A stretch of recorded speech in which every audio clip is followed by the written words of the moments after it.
for example. Let's try not linking them, for example.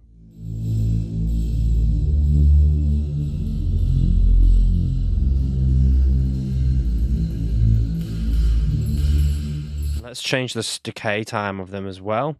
We can obviously come in here and EQ as well, all these different things that we can do.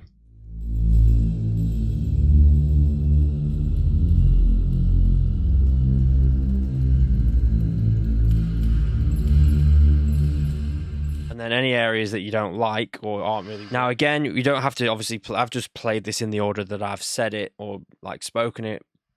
So I could use, little bits and start to create, nice little...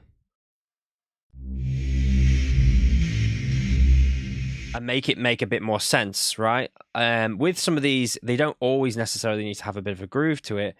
But I could, for example, in this section here, let's say if I just turn that off a second and then I have this one playing as well, this could be like a bit of a riser into the next one rather than the full having the low end in there. Again, the point of what I'm doing is I want these kind of tones and textures. Now with this one, probably going to have it quite high up so it can sit.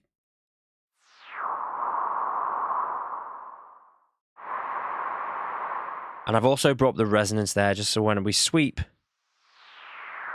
through it, this will make a bit more sense in a second when I sort of do a bit of modulation on it.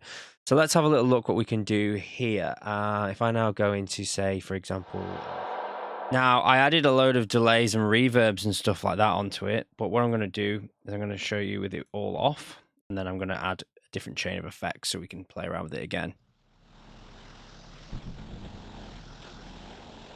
So I'm going to play this with everything else.